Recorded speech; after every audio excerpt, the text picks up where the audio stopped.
ராஜபக்சக்களை சிறைக்கு அனுப்புவதற்கான அனுர் அரசின் திட்டம் அம்பலப்படுத்திய நாமல். ஜனாதிபதி அரசியலமைப்பை மீறியுள்ளார் முன்வைக்கப்பட்ட குற்றச்சாட்டு. அரசின் நல்ல நடவடிக்கைகளுக்கு தடையாக செயற்படும் எதிரணிகள் வாசுதேவ கடும் விசனம். ரகித ராஜபக்ச உட்பட மூவருக்கு நீதிமன்றம் பிறப்பித்துள்ள உத்தரவு. தெபினுவர ஸ்ரீ விஷ்ணு தேவாலய பெரகராவில் காவடி ஆட்ட குழுக்கள் பங்கேற்பதற்கு அனுமதி, பாதுகாப்பு வழங்க ஏற்பாடு. உலகில் மிக வேகமாக வளர்ச்சியடையும் நாடுகளின் பட்டியலில் இலங்கைக்கு கிடைத்த இடம். ஊழல் ஒழிப்பு சட்டத்தில் திருத்தம் கொண்டுவர அரசாங்கம் நடவடிக்கை. சமிந்த விஜயசிறி எம்பிக்கு 1.5 ஆண்டுகள் சிறை தண்டனை. சவுதியில் இலங்கையரான அனோஜனுக்கு 5 ஆண்டு சிறை தண்டனை, சமூக ஊடக பதிவு தொடர்பில் தீர்ப்பு. வெற்றிடமாக உள்ள 8 நீதியரசர் பதவிகளையும் நிரப்புங்கள், அரசிடம் ஐபி பெரேரா எம்பி வலியுறுத்து. சாவகச்சேரி நகரசபையின் உபதவிசாளராக கோகுலராஜ் திரிபு. தொடர்பான விரிவான செய்திகள். ராஜபக்சக்களுக்கு எதிரான வழக்குகளை எவ்வழியிலாவது விரைவுபடுத்த அரசாங்கம் முயற்சிப்பதாகவும் அவர்களை சிறைக்கு அனுப்புவதற்காகவே நீதியரசர்களின் பதவிக்காலம் நீடிக்கப்படுவதாக நாடாளுமன்ற உறுப்பினர் நாமல் ராஜபக்ச தெரிவித்துள்ளார். கொழும்பில் நேற்று நடைபெற்ற நிகழ்வின் பின்னர் ஊடகங்களுக்கு கருத்து தெரிவிக்கையில் அவர் இவ்வாறு தெரிவித்தார். அவர் மேலும் தெரிவிக்கையில், நாட்டு மக்கள் பொருளாதார ரீதியில் மிக மோசமாக பாதிக்கப்பட்டுள்ளார்கள். ஆனால் அவர்களின் வாழ்க்கை தரத்தை மேம்படுத்த அரசாங்கம் எவ்வித நடவடிக்கையும் இதுவரை முன்னெடுக்கவில்லை. மாறாக அரசியல் பழிவாங்கலை முன்னிலைப்படுத்தி செயற்படுகிறது. நாடு பொருளாதார ரீதியில் முன்னேற்றமடைந்துள்ளதாக ஜனாதிபதி குறிப்பிடுகிறார். ஆனால் மக்களின் வாழ்க்கை தரத்தில் எவ்வித முன்னேற்றமும் ஏற்படவில்லை. விவசாயிகளின் போராட்டத்துக்கு இன்று வரை நியாயமான தீர்வு கிடைக்கவில்லை. ராஜபக்சக்களுக்கு எதிரான வழக்குகளை எவ்வழியதாவது விரைவுபடுத்த அரசாங்கம் முயற்சிக்கிறது. அவர்களை சிறைக்கு அனுப்புவதற்காகவே இந்த அரசாங்கம் ஆளுந்தரப்பின் உறுப்பினர்கள் பகிரங்கமாக செயற்பட்டு வருகின்றனர். நீதித்துறையின் சுயாதீனத்தை பாதுகாப்பதாக குறிப்பிட்டு கொண்டு ஆட்சிக்கு வந்த அரசாங்கம் நீதித்துறையின் ஆதிக்கம் கொள்ள முயற்சிக்கிறது. அரசியலமைப்பு திருத்தமூடாக நீதியரசர்களின் பதவிக்காலத்தை நீடிக்க முயற்சிக்கிறது. அரசியலமைப்பு திருத்தமூடாக நீதியரசர்களின் பதவிக்காலத்தை நீட்டிக்கும் தார்மீக உரிமை அரசாங்கத்துக்கு கிடையாது. நீதியரசர்களின் பதவிக்காலத்தை அதிகரிக்க வேண்டுமாயின் அது தொடர்பில் சர்வஜன வாக்கெடுப்பு நடாத்த வேண்டும் என தெரிவித்தார். ஜனாதிபதி அரசியலமைப்பினை மீறியுள்ளார் என இலங்கை சட்டத்திறனிகள் சங்கத்தின் தலைவர் சட்டத்திறனி ரஜீவ் அமரசூரிய தெரிவித்துள்ளார். நீதிமன்ற அமைப்பின் திறனை அதிகரிப்பதற்கு நீதிபதிகளின் ஓய்வு பெறும் வயதை உயர்த்த வேண்டும் என்று எந்தவொரு அறிக்கையிலோ அல்லது தரப்பிலோ முன்மொழியப்படாத நிலையிலும் உயர்நீதிமன்ற நீதிபதிகளின் ஓய்வு பெறும் வயதை நீடிப்பதற்கு தற்போதைய அரசு நடவடிக்கை எடுத்து வருகிறது என தெரிவித்துள்ளார். வெற்றிடங்கள் நிரப்பப்படாமல் இந்த வயதிலே நீடிப்பை மேற்கொள்வது ஜனாதிபதியால் முன்னெடுக்கப்படும் நேரடி அரசியலமைப்பு மீறல் என அவர் குற்றம் சாட்டியுள்ளார். தனியார் தொலைக்காட்சி நிகழ்ச்சி ஒன்றில் கலந்து கொண்டு கருத்து தெரிவிக்கும் போது அவர் இதனை தெரிவித்தார். உயர்நீதிமன்றம் மற்றும் மேன்முறையீட்டு நீதிமன்றங்களில் நிலவும் 8 நீதிபதி வெற்றிடங்கள் இதுவரை நிரப்பப்படவில்லை. வழக்கமாக ஒரு நீதிபதி ஓய்வு பெறுவதற்கு 2 வாரங்களுக்கு முன்பே அடுத்த நியமனத்துக்கான பெயரை ஜனாதிபதி பரிந்துரைப்பதே மரபு. ஆனால் அந்த அரசியலமைப்பு கடமையை ஜனாதிபதி செய்ய தவறியுள்ளார் என குற்றம் சுமத்தியுள்ளார்.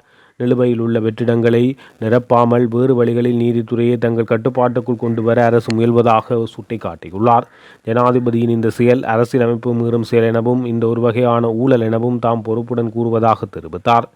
ஆசிய அபிவிருத்தி வங்கி மற்றும் நீதி அமைச்சு இணைந்து நீதிபதிகளின் ஆலோசனையுடன் தயாரித்த விரிவான அறிக்கையில் கூட ஓய்வு பெறும் வயதை உயர்த்துவது குறித்து எதுவும் குறிப்பிடப்படவில்லை.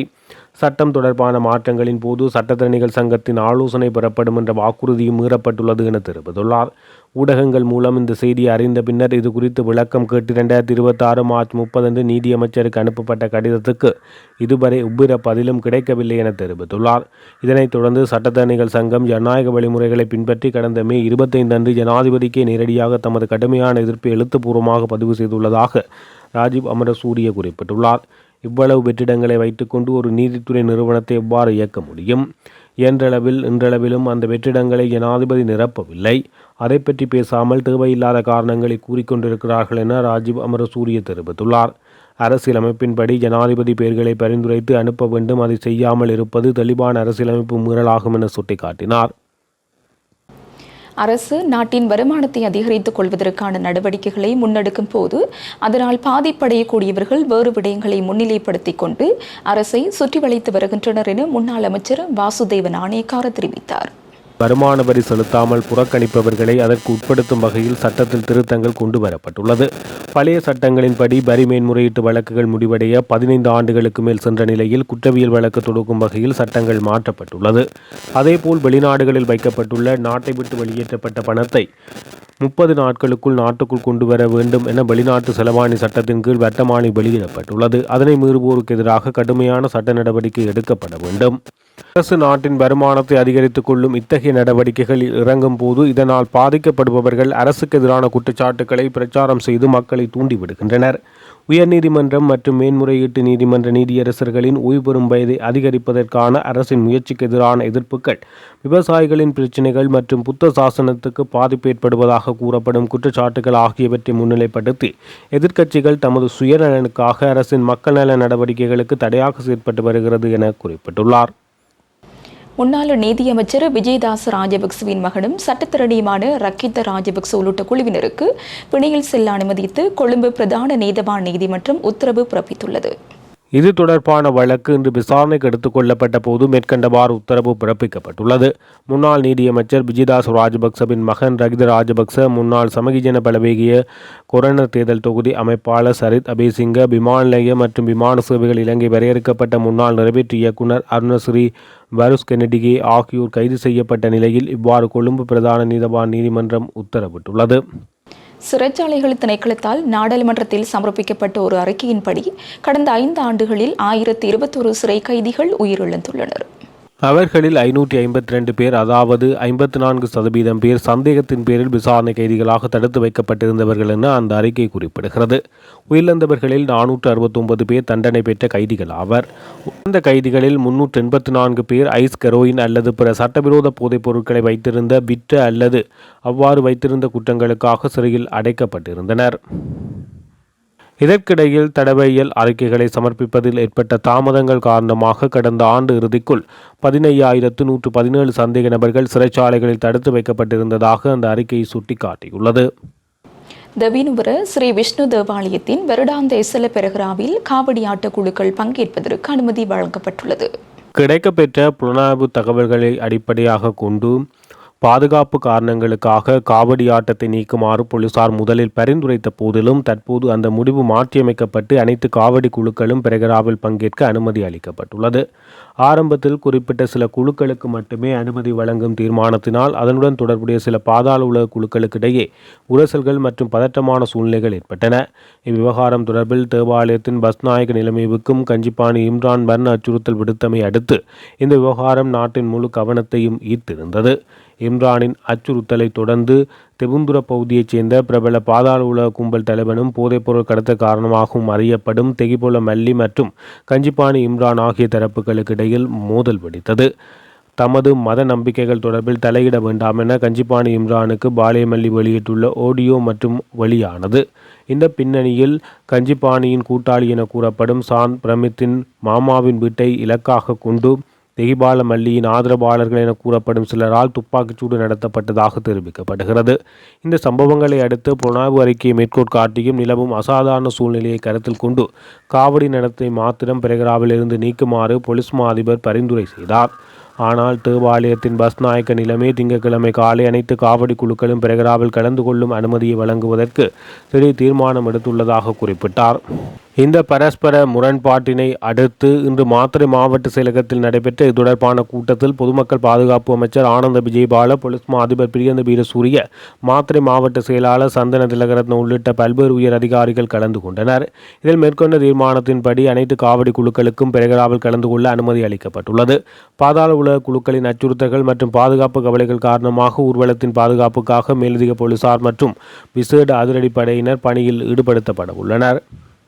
உலகின் மிக வேகமான வளர்ச்சியடையும் நாடுகளில் இலங்கையும் ஒன்றாக சர்வதேச நிதி அமைப்பினால் அறிவிக்கப்பட்டுள்ளதாக தகவல் வெளியாகியுள்ளது. 2026ஆம் ஆண்டுக்கான முதலீட்டாளர்கள் தொடர்பு மற்றும் கடன் வெளிப்படைத்தன்மை பற்றிய அறிக்கையின்படி இலங்கைக்கு இந்த அங்கீகாரம் கிடைத்துள்ளதாக தெரிவிக்கப்படுகிறது. குறித்த அறிக்கையின்படி மிக வேகமாக வளர்ச்சியடையும் நாடுகளின் வரிசையில் முதலிடத்தை வியட்நாமும், 2ஆம் இடத்தை பெலிஸும், 3ஆம் இடத்தை மொசாம்பிக்கும் பெற்றுள்ளதாக தெரிவிக்கப்படுகிறது. அந்த வகையில் குறித்த வரிசையில் இலங்கை 4வது இடத்தை பெற்றுள்ளதாக சுட்டிக்காட்டப்பட்டுள்ளது. கடன் அடிப்படையில் வெளிப்படைத்தன்மை மற்றும் முதலீட்டு தொடர்புகள் ஆகிய துறைகளில் இலங்கை தற்போது வேகமான வளர்ச்சியை பதிவு செய்துள்ளதாக சர்வதேச நிதி அமைப்பு சுட்டிக்காட்டியுள்ளது. அதன்படி கடன் வெளிப்படைத்தன்மைக்கான குறிப்பிட்ட தரவரிசையில் இலங்கை 5ஆம் இடம் வரை முன்னேறியுள்ளதாக அந்த அறிக்கையில் தெரிவிக்கப்பட்டுள்ளமை குறிப்பிடத்தக்கது. ஊழல் ஒழிப்புச் சட்டத்தில் திருத்தங்களை மேற்கொள்வதற்காக அரசாங்கம் அவதானம் செலுத்தியுள்ளதாக தகவல் வெளியாகியுள்ளது. அதற்கமைய ஜனாதிபதி அனுகுமார் திசாநாயக்கவினால் குறித்த ஊழல் ஒழிப்பு சட்டம் மூலம் சமர்ப்பிக்கப்பட்டுள்ளது. 2023ஆம் ஆண்டின் 9ஆம் இலக்க ஊழல் ஒழிப்பு சட்டத்தை திருத்துவதற்காக இந்த சட்டம் மூலம் நேற்று விசேட வர்த்தமானி அறிவித்தலின் மூலம் வெளியிடப்பட்டுள்ளது. வர்த்தமானி அறிவித்தலின்படி தற்போதைய சட்டத்தில் பல முக்கிய திருத்தங்களை இந்த சட்டம் மூலம் அறிமுகப்படுத்துகிறது. அத்துடன் குறித்த திருத்த சட்டம் மூலம் பரிசீலனை மற்றும் ஒப்புதலுக்காக விரைவில் பாராளுமன்றத்தில் சமர்ப்பிக்கப்பட உள்ளது என குறிப்பிடப்பட்டுள்ளது. போலீஸ் அதிகாரிகள் குழு ஒன்றை தாக்கி கொலை மிரட்டல் விடுத்த குற்றச்சாட்டுகளில் குற்றவாளியாக காணப்பட்ட ஐக்கிய மக்கள் சக்தியின் பதுளை மாவட்ட பாராளுமன்ற உறுப்பினர் சமீந்த விஜயசிறிக்கு 1.5 ஆண்டுகள் சிறை தண்டனை விதித்து தீர்ப்பளிக்கப்பட்டுள்ளது. போலீஸ் அதிகாரிகள் குழு ஒன்றை தாக்கி கொலை மிரட்டல் விடுத்த குற்றச்சாட்டுகளில் குற்றவாளியாக காணப்பட்ட ஐக்கிய மக்கள் சக்தியின் பதுளை மாவட்ட பாராளுமன்ற உறுப்பினர் சமிந்த விஜயசிறிக்கு 1.5 ஆண்டுகள் சிறை தண்டனை விதித்து தீர்ப்பளிக்கப்பட்டுள்ளது. பதுளை மேல் நீதிமன்றத்தில் இந்த வழக்கு இன்று விசாரணைக்கு எடுத்துக் கொள்ளப்பட்ட போது இந்த தீர்ப்பு அறிவிக்கப்பட்டுள்ளது. சமூக ஊடகத்தில் வெளியிட்ட பதிவொன்றை தொடர்ந்து சவுதி அரேபியாவில் பணியாற்றி வந்த இலங்கையர் ஒருவருக்கு 5 ஆண்டுகள் சிறை தண்டனையும் பல மில்லியன் ரூபாய் அபராதமும் விதிக்கப்பட்டுள்ளதாக தகவல் வெளியாகியுள்ளன. கல்முனையில் இந்து பக்தர்களுடன் கதிர்காமம் நோக்கி பயணித்த நாய் ஒன்றை நபர் ஒருவர் எட்டி உதைத்த சம்பவம் தொடர்பாக சமூக ஊடகங்களில் கடும் விவாதங்கள் எழுந்தன. அதன் பின்னணியில் அனோஜன் என்ற தமிழர் ஒருவர் மற்றொரு மதத்தின் இறை தூதர் குறித்து அவதூறான கருத்துக்களை தனது முகப்புத்தகத்தில் பதிவிட்டதாக கூறப்படுகிறது. பின்னர் அவர் பணியாற்றிய நிறுவனம் மற்றும் சவுதி அதிகாரிகளிடம் பல்வேறு தரப்பினரால் முறைப்பாடுகள் செய்யப்பட்டதாக தெரிவிக்கப்படுகிறது. இந்த வழக்கின் விசாரணை நிறைவடைந்த நிலையில் குறித்த நபருக்கு 5 ஆண்டுகள் சிறை தண்டனையும் பல மில்லியன் அபராதமும் விதிக்கப்பட்டுள்ளதாக சமூக செயற்பாட்டாளர் ராஜ்குமார் ரஜீவ்காந்த் தெரிவித்தார். இந்த தீர்ப்பு தொடர்பான தகவலை அனோஜனின் சகோதரர் திங்கட்கிழமை நண்பகலில் தமக்கு உறுதிப்படுத்தியதாக அவர் குறிப்பிட்டுள்ளார். மேலும் இந்த தீர்ப்பால் அனோஜனின் குடும்பத்தினர் கடும் மனவேதனையிலும் பாதிப்பிலும் உள்ளதாக அவர் தெரிவித்துள்ளார். சமூக செயற்பாட்டாளர் ராஜ்குமார் ரஜீவ்காந்த் வெளியிட்ட தகவல்கள் அடிப்படையிலேயே இந்த விடயம் தெரிவிக்கப்பட்டதை தவிர சவுதி நீதிமன்றம் அல்லது அந்நாட்டு அதிகாரிகள் இது குறித்து உத்தியோகபூர்வமாக இதுவரை அறிக்கை வெளியிட்டுள்ளதா அல்லது சுயாதீனமாகவோ உறுதிப்படுத்தப்படவில்லை என்பதும் குறிப்பிடத்தக்கது. அரசு தனது குறுகிய அரசியல் நோக்கங்களுக்காக நீதித்துறையின் சுயாதீனத்தில் தலையிடுவதை தவிர்த்து உயர் நீதிமன்றம் மற்றும் மேன்முறையீட்டு நீதிமன்றத்தில் வெற்றிடமாக உள்ள நீதியரசர்களின் பதவிகளை உடனடியாக நிரப்ப நடவடிக்கை எடுக்க வேண்டும் என்று ஐக்கிய மக்கள் சக்தியின் நாடாளுமன்ற உறுப்பினர் அஜித் பி பெரேரா வலியுறுத்தியுள்ளார். கொழும்பில் நேற்று திங்கட்கிழமை நடைபெற்ற ஊடகவியலாளர் மாநாட்டில் அவர் இதனை தெரிவித்தார். நீதியரசர்களின் ஓய்வு பெறும் வயதை உயர்த்தும் முன்மொழிவானது நீதித்துறையின் திறனை மேம்படுத்துவதற்காக அல்லாமல் அரசின் குறுகிய அரசியல் நோக்கங்களை நிறைவேற்றிக் கொள்வதற்காகவே கொண்டு வரப்படுகிறது. கீழ் நீதிமன்ற நீதிபதிகளை பிரதிநிதித்துவப்படுத்தும் நீதி சேவை அதிகாரிகள் சங்கம், இலங்கை சட்டத்தரணிகள் சங்கம் மற்றும் பொதுநலவாய சட்டத்தரணிகள் சங்கம் என்பன இந்த திருத்தத்துக்கு எதிர்ப்பு தெரிவித்துள்ள நிலையில் அரசு எதிர்வரும் டிசம்பர் 1ஆம் தேதிக்கு முன்னர் இதனை நிறைவேற்ற துடிப்பது பெரும் சந்தேகங்களை எழுப்புகிறது. அரசும் ஜனாதிபதியும் உண்மையிலேயே நீதித்துறையின் சுயாதீனத்தையும் வழக்கு விசாரணைகளின் வேகத்தையும் உறுதிப்படுத்த விரும்பினால் தற்போது உயர் நீதிமன்றத்தில் வெற்றிடமாக உள்ள 4 பதவிகளையும் மேன்முறையீட்டு நீதிமன்றத்தில் வெற்றிடமாக உள்ள 4 பதவிகளையும் உடனடியாக நிரப்ப வேண்டும். வரலாற்று ரீதியாக இவ்வளவு அதிகமான நீதிமன்ற வெற்றிட பணியிடங்கள் நிரப்பப்படாமல் வைக்கப்பட்டதில்லை. ஓய்வு பெறும் வயதை 2 வருடங்களால் உயர்த்துவது ஓய்வு பெறும் நிலையில் உள்ள குறிப்பிட்ட ஒரு நீதியரசரை பாதுகாப்பதற்காகவே செய்யப்படுவதாக விமர்சனங்கள் எழுந்துள்ளது. அவ்வாறு ஒரு குறிப்பிட்ட நபரை மட்டும் அத்தியாவசியம் என கருதுவது உயர்நீதிமன்றம் மற்றும் மேன்முறையீட்டு நீதிமன்றங்களில் உள்ள ஏனைய தகமை வாய்ந்த அனுபவமிக்க நீதியரசர்களின் திறனை கேள்விக்குள்ளாக்கும் செயலாகும். சிறைச்சாலை நெரிசலை குறைப்பதற்கான சட்ட திருத்தங்கள், வழக்கு சிபாரசுகள் மற்றும் வழக்கு விசாரணைகள், அது தொடர்பாக தேர்தல் காலத்தில் வாக்குறுதி அளிக்கப்பட்டு புதிய அரசமைப்பு உருவாக்க நடவடிக்கை எடுக்கப்பட்டது. அனைத்தும் வரைவு செய்யப்பட்டு தயார் நிலையில் உள்ள போதிலும் அவற்றை ஓரமாக தள்ளிவிட்டு இந்த ஒரு குறிப்பிட்ட திருத்தத்தை மட்டும் அவசரமாக கொண்டு வருவது நியாயமற்றது. கடந்த 200 ஆண்டுகளுக்கு மேலாக உள்நாட்டு போர்கள் மற்றும் அரசியல் நெருக்கடிகளின் போது மக்களின் அடிப்படை உரிமைகளை பாதுகாத்த வரலாற்று சிறப்புமிக்க நீதித்துறையில் அரசு நியாயமற்ற முறையில் தலையிடுவது வருவதால் இதுவரை காலமும் தமது கௌரவத்தை பாதுகாத்து சேவை செய்த நீதியரசர்கள் தமது பெயரை கெடுத்து கொண்டு ஓய்வு பெற வேண்டிய அவல நிலை ஏற்பட்டுள்ளது.